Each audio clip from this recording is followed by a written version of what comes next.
दोस्तों आज आपके लिए हिंदी साहित्य के मोस्ट इंपॉर्टेंट 25 प्लस एमसीक्यूज लेके आए हैं जो बहुत सारे एग्जाम में बार बार पूछे गए हैं और ये बहुत ही इंपॉर्टेंट क्वेश्चन है सारे। दोस्तों ये आपके UP triple C PT, UP TET, C TET, super TET और सभी प्रकार के वनडे एग्जाम के लिए ये जितने भी क्वेश्चन हैं बहुत ही ज़्यादा इंपॉर्टेंट होने वाले हैं। ठीक है दोस्तों, आपको बता दें वीडियो में लास्ट तक बनी रहिएगा। लास्ट में इन्हीं में से एक क्वेश्चन भी पूछा जाएगा जिसका जवाब आपको कमेंट बॉक्स में देना रहेगा। ठीक है, तो दोस्तों स्वागत है आपका शेष क्लासेस में। आप सभी को दोस्तों जन्माष्टमी की बहुत बहुत शुभकामनाएं। ठीक है, सीधे चलते हम लोग टॉपिक की ओर। वीडियो अच्छा लगे वीडियो को लाइक करिएगा, अपने दोस्तों में शेयर भी करिएगा। पहला क्वेश्चन देखिए क्या कह रहा है। केवल मनोरंजन न कवि का कर्म होना चाहिए, इसमें उचित उपदेश का भी मर्म होना चाहिए। प्रस्तुत पंक्तियों के रचयिता हैं सुमित्रानंदन पंत, मैथिली शरण गुप्त, हरिऔध या भारतेंदु हरिश्चंद्र।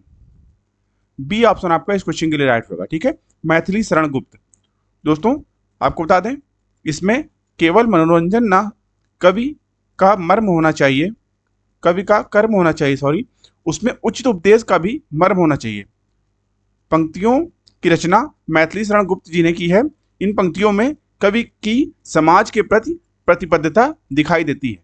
ठीक है, इस हिसाब से बी ऑप्शन आपका मैथिली शरण गुप्त इस क्वेश्चन के लिए राइट ऑप्शन रहेगा। ठीक है, अगला क्वेश्चन। बैर क्रोध का अचार या मुरब्बा है, यह कथन किसका है? भारतेंदु हरिश्चंद्र, मुक्तिबोध, रामचंद्र शुक्ल या हजारी प्रसाद द्विवेदी। सी ऑप्शन आपका इस क्वेश्चन के राइट होगा। ठीक है, रामचंद्र शुक्ल।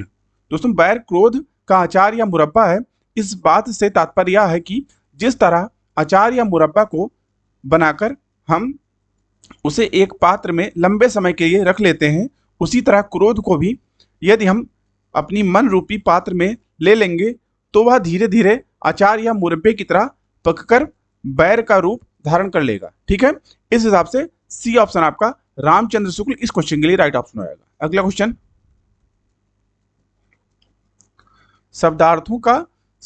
शब्दार्थों सहित काव्यम, यह उक्ति किसकी है? मम्मट, भामह, कुंतक या चिंतामणि। बी ऑप्शन आपका इस क्वेश्चन के राइट होगा। ठीक है, भामा। अगला क्वेश्चन।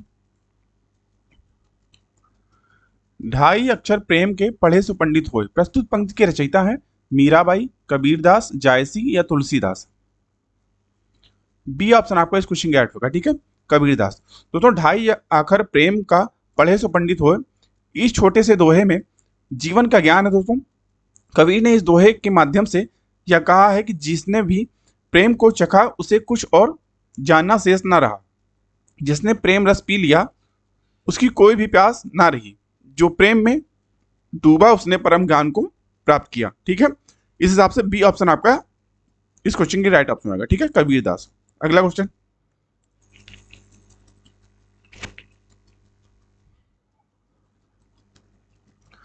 वही मनुष्य है जो मनुष्य के लिए मरे के रचयिता है जगदीश गुप्त, बाल मुकुंद गुप्त, मैथिली शरण गुप्त या सियाराम शरण गुप्त। सी ऑप्शन आपका इस क्वेश्चन का राइट होगा। ठीक है, मैथिली शरण गुप्त। अगला क्वेश्चन। इनमें से कौन भक्ति काल का कवि नहीं है? ये नहीं आपको ध्यान रखना दोस्तों एग्जाम में। पहला ऑप्शन नाभादास, रसखान, नंददास या अमीर खुसरो। डी ऑप्शन आपका इस क्वेश्चन के राइट होगा। ठीक है, अमीर खुसरो। भक्ति काल का कवि कौन नहीं है? अमीर खुसरो। अगला क्वेश्चन। बिहारी ने क्या लिखे हैं? पद, दोहे, चौपाई या कवित्त। बी ऑप्शन आपका इस क्वेश्चन के राइट होगा। ठीक है, दोहे। दोस्तों दोहा अर्धमात्रिक छंद है, यह दो पंक्ति का होता है, इसमें 4 चरण होते हैं। इसके विषम चरणों में प्रथम तथा तृतीय चरण में 13-13 मात्राएं और सम चरणों में 11-11 मात्राएं होती हैं। ठीक है, 13-13 और 11-11 मात्राएं होती हैं। ठीक है, एक दोहा भी हम इसमें जान लेते हैं, जैसे राम शैल शोभा निरख, राम शैल शोभा निरखी,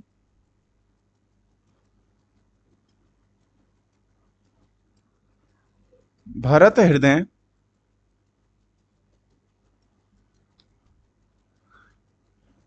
अति प्रेम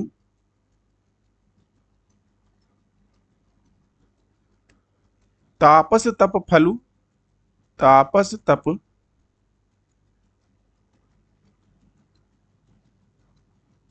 फलु पाए जिमि।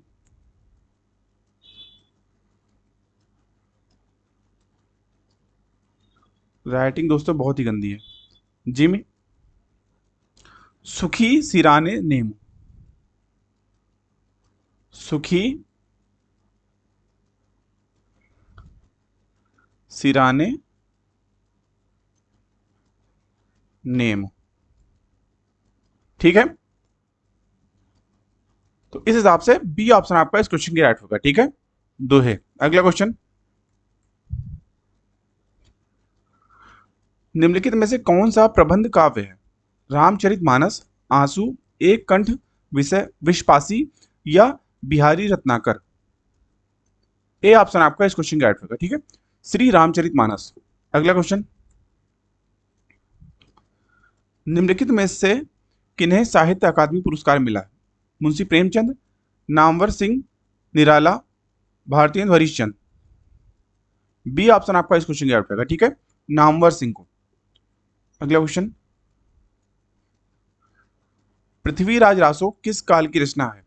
आदिकाल, रीतिकाल, भक्तिकाल या आधुनिक काल। ए ऑप्शन आपका इस क्वेश्चन का राइट होगा। ठीक है, पृथ्वीराज रासो आदिकाल की रचना है। अगला क्वेश्चन, निम्नलिखित में से कौन छायावादी कवि है? भारत भूषण अग्रवाल, तुलसीदास, सुमित्रा नंदन पंत या नागार्जुन। सी ऑप्शन आपका राइट होगा। ठीक है, सुमित्रा नंदन पंत। अगला क्वेश्चन, नामवर सिंह ने अधिकांश क्या लिखा है? कविता, कहानी, संस्मरण या आलोचना। डी ऑप्शन आपका राइट होगा। ठीक है, आलोचना। नामवर सिंह ने अधिकांश क्या लिखा है? आलोचना। अगला क्वेश्चन, आत्मजयी के रचयिता हैं श्रीकांत वर्मा, नरेश मेहता, कुंवर नारायण या मुक्तिबोध। सी ऑप्शन आपका राइट होगा। ठीक है, कुंवर नारायण। अगला क्वेश्चन, चांद का मुंह टेढ़ा है काव्य के रचयिता है भारतेंदु हरिश्चंद्र, भवानी प्रसाद मिश्र, गजानन माधव मुक्तिबोध या गिरिजा कुमार माथुर। सी ऑप्शन आपका इस क्वेश्चन का राइट होगा। ठीक है, गजानन माधव मुक्तिबोध। चांद मुंह का टेढ़ा इनकी रचना है। अगला क्वेश्चन, रामलला नौछू के रचनाकर हैं रत्नाकर, रैदास, तुलसीदास, घनानंद। सी ऑप्शन आपका राइट होगा। ठीक है, तुलसीदास। अगला क्वेश्चन, आषाढ़ का एक दिन नाटक के रचयिता है सेठ गोविंद दास, भीष्म साहनी, मोहन राकेश, लक्ष्मी नारायण लाल। सी ऑप्शन आपका इस क्वेश्चन का राइट होगा। ठीक है, मोहन राकेश। अगला क्वेश्चन, यामा के रचयिता हैं सुमित्रा नंदन पंत, सुभद्रा कुमारी चौहान, महादेवी वर्मा, मीराबाई। सी ऑप्शन आपका इस क्वेश्चन का राइट होगा। ठीक है, महादेवी वर्मा। अगला क्वेश्चन, संसद से सड़क तक काव्य के रचनाकार हैं श्रीकांत वर्मा, सुदामा पांडे घूमिल, अज्ञेय या रघुवीर सहाय। बी ऑप्शन आपका इस क्वेश्चन का राइट होगा। ठीक है, सुदामा पांडे घूमिल। अगला क्वेश्चन, चीफ की दावत कहानी के रचनाकार हैं डॉक्टर देवराज, राजेंद्र यादव, भीष्म साहनी या दुष्यंत कुमार। सी ऑप्शन आपका राइट होगा। ठीक है, भीष्म साहनी। अगला क्वेश्चन, सर्कस उपन्यास के रचनाकार हैं यशपाल, अमृतलाल नागर, मन्नू भंडारी या संजीव। डी ऑप्शन आपका राइट होगा। ठीक है, संजीव। अगला क्वेश्चन, रंगभूमि उपन्यास के रचनाकार हैं राजेंद्र यादव, रांगेय राघव, प्रेमचंद, अमरकांत। सी ऑप्शन आपका राइट होगा। ठीक है, मुंशी प्रेमचंद। अगला क्वेश्चन, प्रभु ही चितई पुनि चितव मही, राजत लोचन लोल, खेलत मनसिज मीन जुग, जनु विधु मंडल डोल। प्रस्तुत पंक्तियों के रचयिता हैं तुलसीदास, दादू, कबीरदास, रहीम। ए ऑप्शन आपका इस क्वेश्चन के राइट हुआ। ठीक है, गोस्वामी तुलसीदास। दोस्तों इसमें जो है, इस पंक्ति में तुलसीदास जी ने कहा है कि प्रभु राम को देखकर फिर पृथ्वी की ओर देखती हुई सीता के चंचल नेत्र इस प्रकार शोभित हो रहे हैं मानो चंद्रमण रूपी डोल में कामदेव की दो मछलियां खेल रही हो। ठीक है, क्या कहा इसमें? प्रभु राम को देखकर फिर पृथ्वी की ओर देखती हुई मां सीता के चंचल नेत्र इस प्रकार शोभित हो रहे हैं कि मानो चंद्रमंडल रूपी डोल में कामदेव की दो मछलियां खेल रही हो। ठीक है, यह दोस्तों चौपाई है, ठीक है, जो गोस्वामी तुलसीदास जी द्वारा रचित है और यह रामचरितमानस से ली गई है। ठीक है दोस्तों, चौपाई में 4 चरण होते हैं और प्रत्येक चरण में 16-16 मात्राएं होती हैं। ठीक है, तथा अंत में इसमें गुरु होता है। ठीक है, इस हिसाब से ए ऑप्शन आपका तुलसीदास इस क्वेश्चन के लिए राइट ऑप्शन होगा। अगला क्वेश्चन, प्रभु जी तुम चंदन हम पानी, जाकी अंग अंग बास समानी। प्रस्तुत पंक्तियों का रचयिता है रैदास, मलूकदास, गुरु नानक या कबीरदास। ए ऑप्शन आपका इस क्वेश्चन का राइट होगा। ठीक है, रैदास। दोस्तों इसमें कवि ने ऐसा इसलिए कहा है क्योंकि जिस प्रकार वन में रहने वाला मोर आसमान में घिरे बादलों को देखकर प्रसन्न हो जाता है, उसी प्रकार कवि भी अपने आराध्य को देखकर प्रसन्न होते हैं।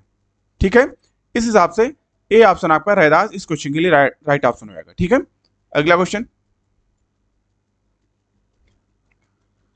जाकी रही भावना जैसी, प्रभु मूरत देखिन तिन तैसी। प्रस्तुत पंक्ति के रचयिता है सूरदास, मीराबाई, तुलसीदास या गिरिधर। सी ऑप्शन आपका इस क्वेश्चन के राइट होगा। ठीक है, तुलसीदास। दोस्तों इसमें जो है जाकी रही भावना जैसी, प्रभु मूरत देखिन तिन तैसी में इसका अर्थ है प्रभु यानी भगवान ईश्वर को जिसने जैसा सोचा प्रभु वैसे ही उसको नजर आए।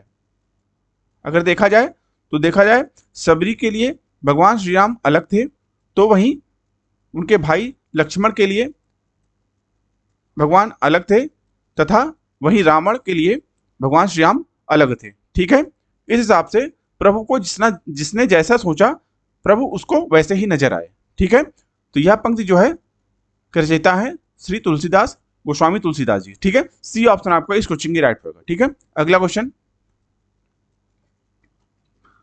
प्रेम पचीसी कहानी संग्रह के रचनाकार हैं मुंशी प्रेमचंद्र, जयशंकर प्रसाद, अज्ञेय या यशपाल। ए ऑप्शन आपका इस क्वेश्चन की राइट होगा। ठीक है, मुंशी प्रेमचंद। दोस्तों प्रेम पचीसी नाम से पूर्ववर्ती कहानियों का संग्रह किया गया था, यह 1914 में इसे प्रकाशित किया गया था। ठीक है, 1914 में इसे प्रकाशित किया गया था। ए ऑप्शन आपका मुंशी प्रेमचंद राइट होगा। अगला क्वेश्चन, और दोस्तों हमेशा की तरह आज का प्रश्न आपके लिए, जिसका जवाब आपको कमेंट बॉक्स में देना है। क्वेश्चन क्या है? ज्ञानपीठ पुरस्कार किस क्षेत्र में श्रेष्ठ कार्य के लिए दिया जाता है? सिनेमा जगत के लिए, विज्ञान जगत के लिए, समाज सेवा के लिए या साहित्य जगत के लिए? इस क्वेश्चन का जवाब आपको ज्यादा से ज्यादा संख्या में कमेंट बॉक्स में देना है। ठीक है, अभी के लिए इतना ही दोस्तों। आई होप आपको वीडियो अच्छा लगा होगा। दोस्तों वीडियो अच्छा लगा हो तो वीडियो को लाइक करिए, अपने दोस्तों में शेयर करिए। आपने अगर अभी तक चैनल को सब्सक्राइब नहीं किया है तो चैनल को सब्सक्राइब करके बेल आइकन ऑन कीजिए, जिससे चैनल पे आने वाले सभी प्रकार के वीडियो के नोटिफिकेशन आपको टाइमली मिलते रहे। अभी की वीडियो को देखने के लिए आप सभी का बहुत बहुत धन्यवाद। मिलते हैं दोस्तों नेक्स्ट वीडियो लेक्चर में, तब तक के लिए थैंक यू। जय हिंद।